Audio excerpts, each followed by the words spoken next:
নমস্কাৰ মৰমৰ বন্ধু বান্ধৱীসকল, আজি তোমালোকৰ কাৰণে আৰু এটা ভিডিঅ' লৈ আহিছোঁ। আজি ভিডিঅ'ত আমি শিকিম কেনেকৈ হাও লগাই ইংৰাজীত কুৱেশ্যন কৰিব লাগে। তোমালোকে আজি সম্পূৰ্ণকৈ কুৱেশ্যনৰ এছামিজ অৰ্থ সহকাৰে শিকিব পাৰিবা। তোমালোকে ভিডিঅ'টি শেষলৈকে চোৱা আৰু যদি মোৰ চেনেলত নতুন আহিছা তেন্তে চেনেলটি ছাবস্ক্ৰাইব কৰি ৰাখা। ভিডিঅ'টি ভাল লাগিলে এটা লাইক কৰি দিবা। আমি এতিয়া ভিডিঅ'টি ষ্টাৰ্ট কৰোঁ। চোৱা, হাও প্ৰথমতে শিকি লোৱা। হাও মানে হ'ল কেনে। চোৱা, হাও লগাই কেনেকৈ কুৱেশ্যন কৰিব লাগে। আমি বহুত কেইটা শব্দৰে কুৱেশ্যন কৰিব পাৰি, যেনে হোৱাই, যেনে হুৱেন, এনেধৰণৰ বহুত শব্দৰে আমি কুৱেশ্যন কৰিব পাৰি।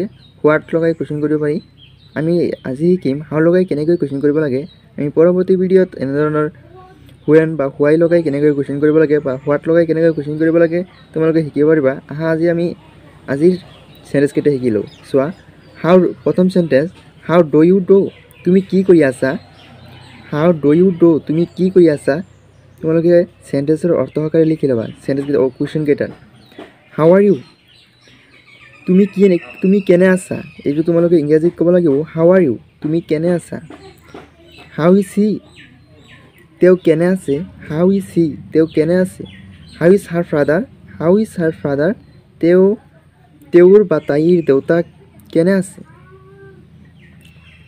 হাউ shall I go' to your village, how shall I go' to your village, কেনেকৈ মই তোমাৰ ঘৰলৈ যাম। How will they reach to the station, সিহঁতে কেনেকৈ ষ্টেশ্যনলৈ যাব। হাউ উইল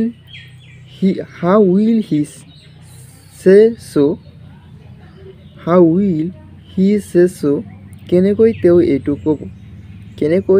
এইটো ক'ব।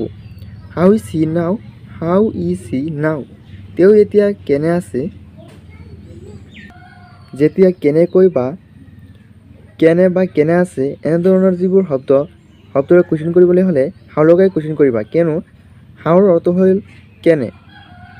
বন্ধুসকল, আজি ভিডিঅ'টি মই ইয়ালৈকে সমাপ্ত কৰিছোঁ। তোমালোকে চেণ্টেঞ্চৰ অৰ্থ সহকাৰে লিখি ল'বা আৰু ভিডিঅ'টি ভাল লাগিলে এটা লাইক কৰি দিবা আৰু যদি এতিয়ালৈকে চেনেলটি ছাবস্ক্ৰাইব কৰা নাই তেন্তে চেনেলটি ছাবস্ক্ৰাইব কৰি ৰাখিবা।